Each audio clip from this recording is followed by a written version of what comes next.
Just when I thought I was out, they pulled me back in. This is the way the world ends.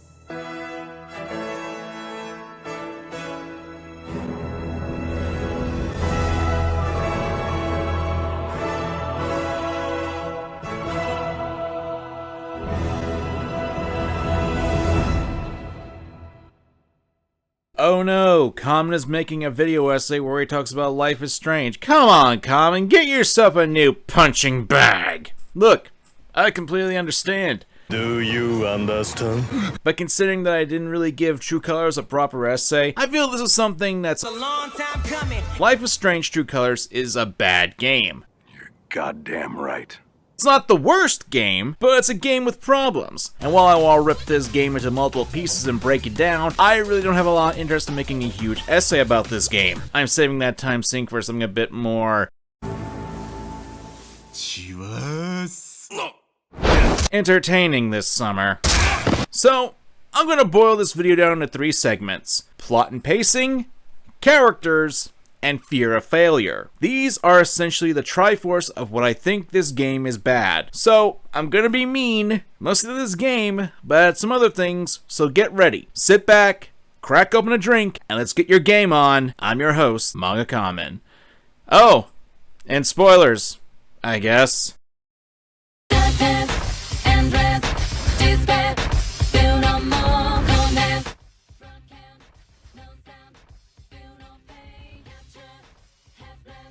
The first thing we should establish is the plot of the game. Life is Strange True Colors follows the story of Alex Chen, a young 20-ish something girl who has the power of empathy and to break reality.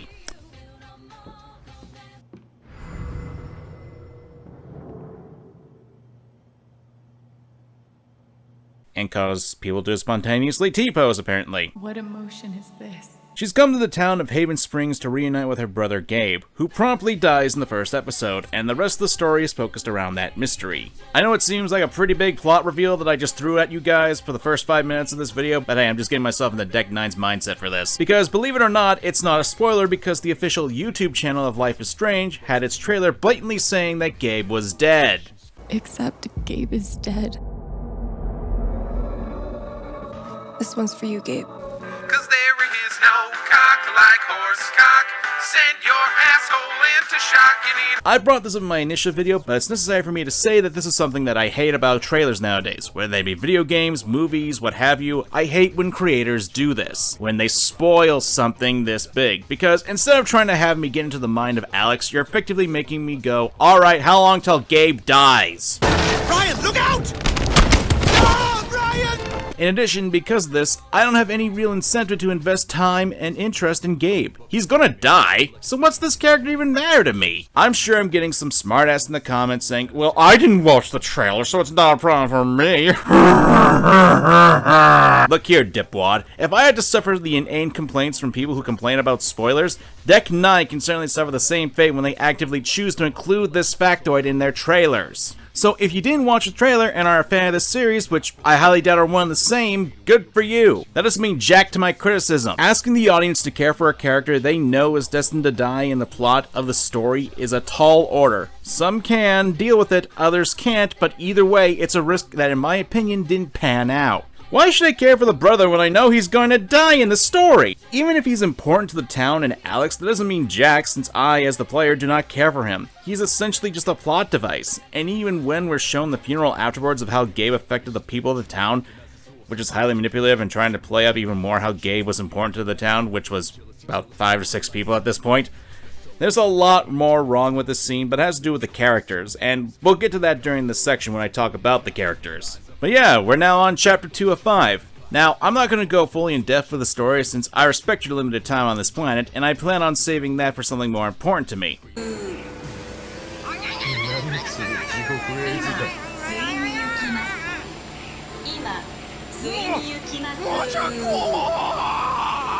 But yeah, the pacing for this game is kinda wonky. That could be because I've gotten used to how Life is Strange games come out episodically, but the first chapter can really be boiled down to enter town, meet brother and friends, explain Alex's powers, and then Gabe's death.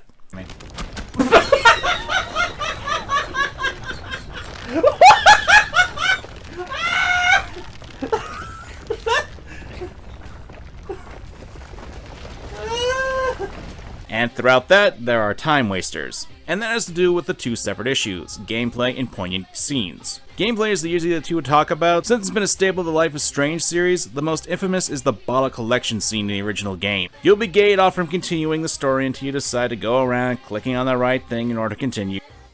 Jesus, I shot myself! Ugh, I shot myself!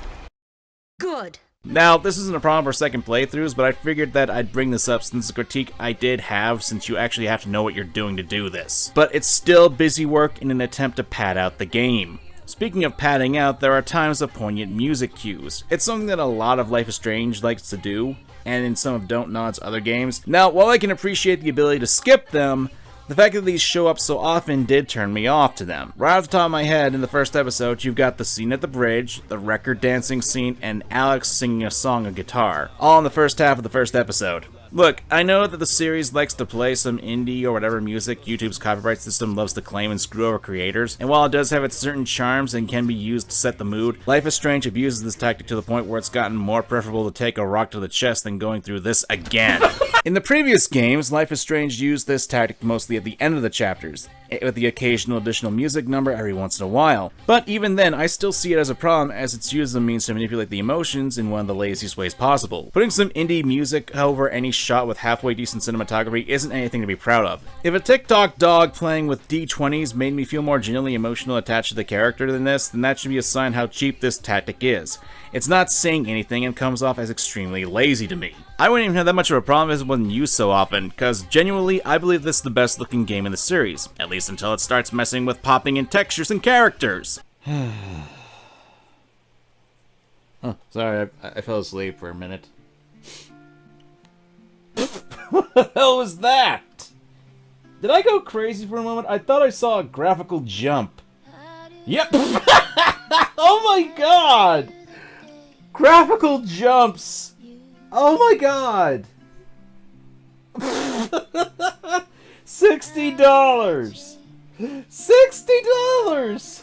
Oh my god! That still happened to me when I replayed this game and refreshed myself on the tactics of it, but back to the story, there's also the use of text messages and additional notes. Not that these are inherently a bad thing when it comes to video game storytelling, but the way this is done is so horribly. There's so much! There's a flood of information that things that will get swept up in the deluge of stuff that doesn't matter. And as someone who not only has a job, wants to play other games, and is secretly trying to take over the world, ain't nobody got time for that! Especially when it's information that is actively important to the ongoing narrative. This sort of storytelling could be regulated to either the background information, because even in my second playthrough when I was trying to find information about Gabe trying to find information about his father in Haven Springs, I still couldn't find it. And maybe I'm just being an idiot like that. That is something I have always and always will consider for these videos that people seem to like watching to the point where they're now throwing cash at me to keep the whips a-crackin'. But I think the worst aspect of the story with its wasting time and pace, you know, for a game that was surprisingly shorter than the original Life is Strange, there was a lot of padding. Like, for Chapter 3, while I did like the fact there was actually, you know, actual gameplay in the form of a LARP RPG section.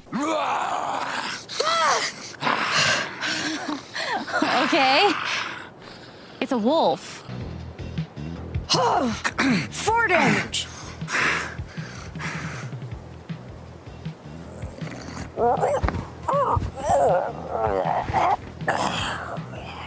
Cringe aside to the point where I wanted to curb stop the characters. It's a massive time dump. We're trying to solve a mystery here, gang! I get we're trying to help the creepy little kid Ethan get over his issues here with his soon-to-be father's death, but the context of the entire story, this really ate up more time than it should have. But much like all the smiles on most of the character spaces being things that keep me up at night, the bigger issue was the Chapter 5, the finale. So, at the end of Chapter 4, Jed, the kind-hearted old bartender, takes Alex to the mines and shoots her. I'm sorry, kid. Orgullosamente Latino hasta la muerte y después. Worldwide Latino pride. And aside from the fact that any emotional tension is sucked out of the scene since there's a Chapter 5, this is the part where you expect things to finally pick up. We're at the climax, and we're getting a dream sequence where we learn about Alex's past and about her father, who just so happened to be at the mines that she's in. You know, I could go on about how this sucks as writing, how these segments detailing Alex's past should have been peppered throughout the entire story, actually giving some build up to the dramatic reveal that her father did in fact die here. But in all honesty, it's 2 in the morning as I'm writing this, and all I'll say is this: interrupting what is supposed to be the climax of your story with this kind of bullshit backstory dump is the best way to make me not care about your story! I don't care anymore. Chloe, after 4 games. I just don't care. Maybe you could try not being a bitch.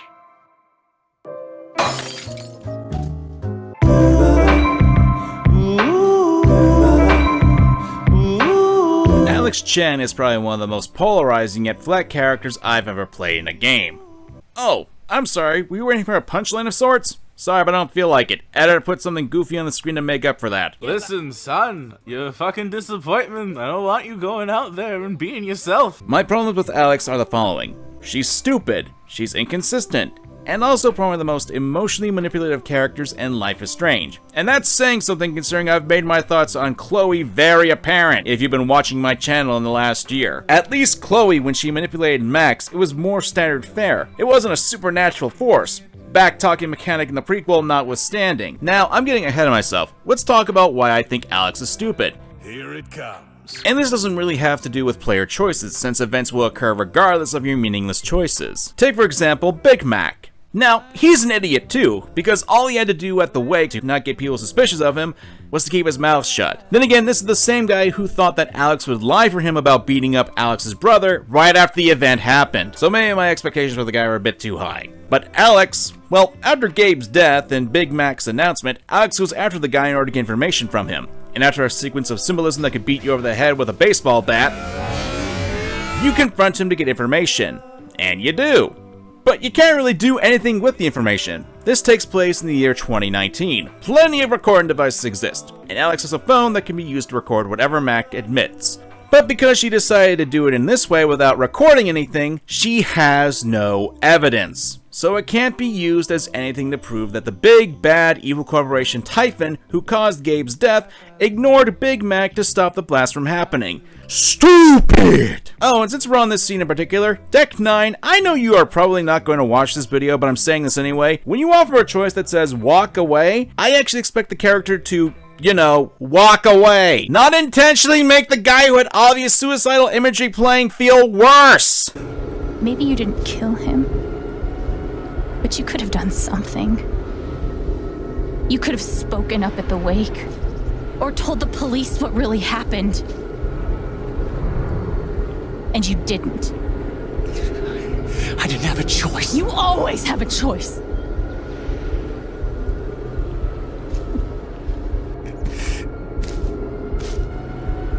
I hope this feeling crushes you.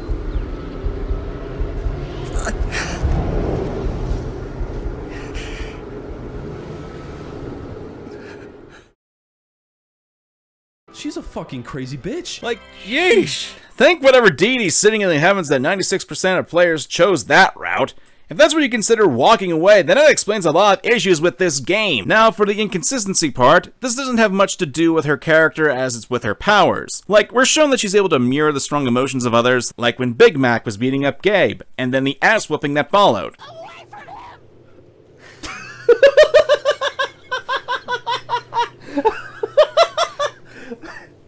Oh, I must hold it back. I'm holding myself back by shaking my arms. Arrgh!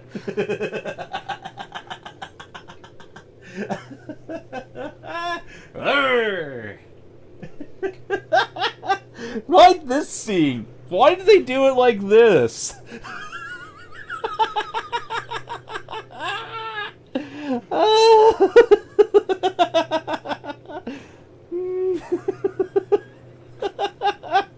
Well, I gotta get the story going, but it's just kind of funny how they did this. I'm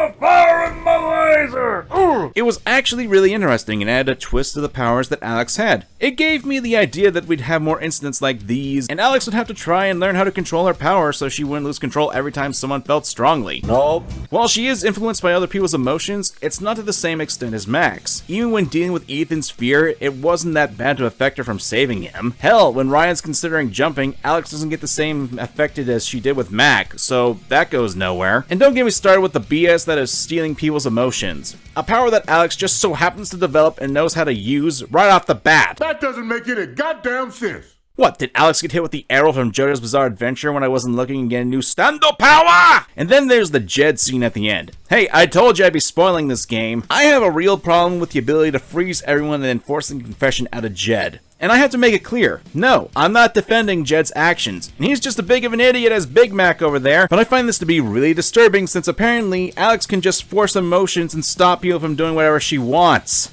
That's really manipulative, and while Jed does deserve to be locked up for his crimes, this is not the way to go about it. It honestly made Alex into a terrible character to me. And this opens up a big plot hole about a story about reading emotions, because you're telling me that someone who has the drive to murder someone can cover up those emotions that Alex couldn't pick up on? Alex was around Jed for most of the game, and in none of the times did Alex pick up on his emotional states that would lead her to suspect him in relation to Gabe's death, or that he was trying to kill her that one night. So either the game was being rushed, or Alex is an idiot. In fact, let's talk about Jed, okay? He's a real dumbass because Alex's investigation was pretty much dead in the water after all her evidence was confiscated. And he certainly didn't know about Alex's freaky-ass powers, so murdering her made no bloody sense. Hell, if I was a betting man, I'd wager that the writers wrote themselves in a corner with the mystery. Oh, there's a big surprise! I tried to talk you out of it. Scare you off? No, you bloody well didn't. Didn't help that TC pretty much was ruined by the original Life is Strange, since in that game, the nice guy Mr. Jefferson also turned out to be a real bad guy. Because apparently no one can just be nice, and while I didn't like the twist reveal of Jefferson, since it was in the first game, anyone who's played it will probably notice the similar plot beats and structure of the games and be suspicious of Jed. Let's see, let's talk about the other characters, Steph and Ryan, the love interests. Like Khrushchev? Gee, do I want the annoying radio DJ or the guy who's so wooden he could light on fire if you put too much on him? Obviously, I'm being hyperbolic for the sake of comedy. To be frank, they're not that bad, but they're not all that great either. Steph being the more annoying of the two, not helped that they weren't really given all that much development at all. I also have to say, while I don't find the townfolk to be all that bad, aside from the cringy dialogue I'm forced to step through, they kind of soured a bit when you got a few other factors thrown in, like, take Charlotte for example. Like, I can be sympathetic with her losing her future husband with Gabe, but to blame her son and Alex for it? What do you mean by that? She acted like she didn't care about Ethan, her own son, at all. I also really didn't get any closure on her arc. Yeah, I took away her anger. After that, she was empty and emotionless. And that's it.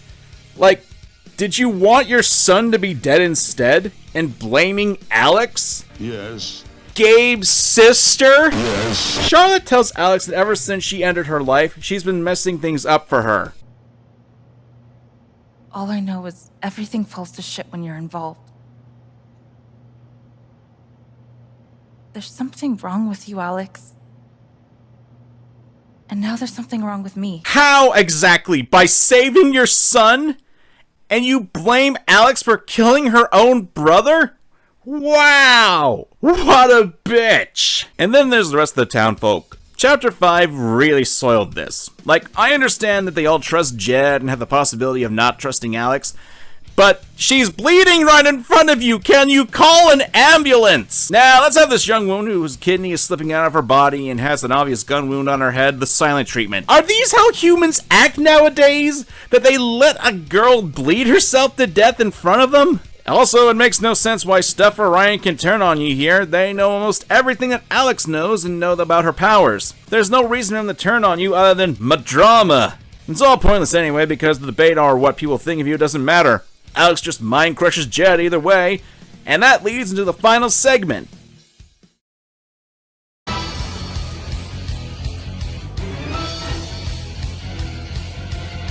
Your choices do not matter. It's pretty much a meme at this point, but that really ties into why I dislike this game so much. There's no risk of failure. There are no real choices here. Nothing matters. You know who I blame for this? I blame David Cage. I know, random as all hell, but this is something that's been creeping into the world of video games that I honestly do not like, and a lot of it does stem from his own game design. Like, take this for example. This is a quote. "Game over is a state of failure more for the game designer than from the player."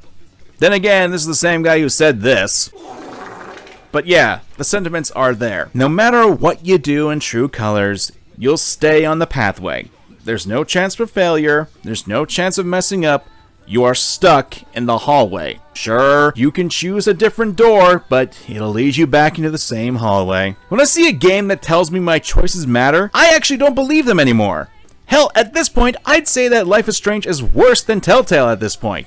At least in the old Telltale games, I can get someone killed for my decisions, and at the very least, change a little more on the path than who I want to kiss. Life is Strange doesn't have that. There's no good choices. I want to be able to shit talk him. They all say the same thing. Oh, it's not your fault. It's somebody else's fault. Blah, blah, blah. You're my hero. You were brave. Blah, blah, blah, blah, blah. You don't, there's no point in me choosing any of this shit. It doesn't matter. I'm not affecting anything. Hell, even if you want to keep Ethan's secret of going up into the mines, Alex will tell Gabe and Ryan anyway. Why even give me the choice in the first place? Why does this even matter? Heaven forbid you actually write more to your story where there can be actual consequences to your actions. At that point, why even make it into a game? Why not just make it an interactive movie that changes little things? Why bother if the choices don't actually matter? The only choice that has any sort of pull is at the time where you get to choose between the most boring man in the world or the most annoying, pandering, dorky girl alive. Even the endings don't matter. They're just basically narrated to you and you don't have any actual emotional weight. If there's no actual consequence to our actions, then why even give us the option to have these choices if they don't matter? I know this is probably going to be controversial for some reason, but I want games to actually be games. I want to be able to fail and live with my consequences for failure, and I want the story to reflect that. When your game is basically relying on storytelling and choices, then you have to have the choices actually affect the story other than the bare minimum. And while I do blame David Cage for this, Detroit Become Human actually does this in the right direction at the very least, where your choices do actively affect and have branching paths. You know, when I play games like Bad End Theater, a game that also has a set story path, it too has a lot of branches that lead you throughout the game. It's charming, emotional, and even has beautiful art style to it. That's a game that made me feel my choices matter, because I'm trying to find the right path to save these characters. And even in failure, I can have actions that allow me to do this again and again and actually have weight to my choices that change things up. That's what failure can actually do in a game. And not just game overs, but actually having a chance to change things up in the story and make it more dynamic. It would also be a lot more interesting to do more playthroughs, even if they would be limited. Hell, Life is Strange 2 had more dynamic storytelling, even if the points where Daniel would still be a jackass regardless of your choices. Now that I think about it, what I think is missing from this title is the deuterologist. Sure, you've got Ryan and Steph, but they aren't really fitting into that role. In the previous Life is Strange games, you had Chloe, Rachel, and Daniel, and while I think they all kind of stuck in their own special ways, they at the very least added more to the narrative and could be a challenge to the player character in some regard. The point of Life is Strange was to save Chloe, and whether or not you wanted Bay over Bay. The point of Life is Strange 2 was to raise Daniel, whether for good or bad. Oh, Before the Storm? Nah, I got nothing, that just sucked. My point is that by having a secondary character that you can play off more often than it can be making a difference and allow you to consider your choices again. I suppose at this point the only thing that matters though is the finale.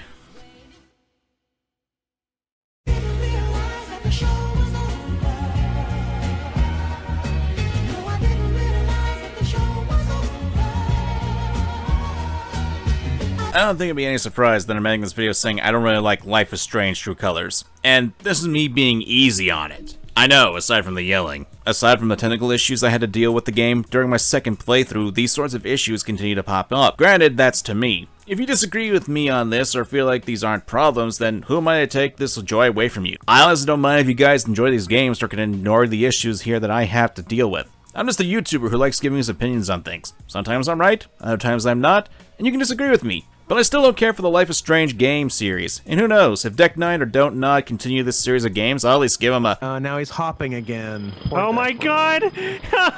Declan, the options! Declan. The options are fucking up too! Deck? Oh, come on, game! Oh at this point. Oh, there goes gravity. Oh, there's 2 of them now. There's 2 bodies. Did you see that? Oh my god, it keeps happening! Oh god, do I even want to touch Twin Mirror? Critics praise the visual. Oh my god, how drunk were they? 700? I'll do it. $700 and I'll do it. Ko-Fi down below, baby.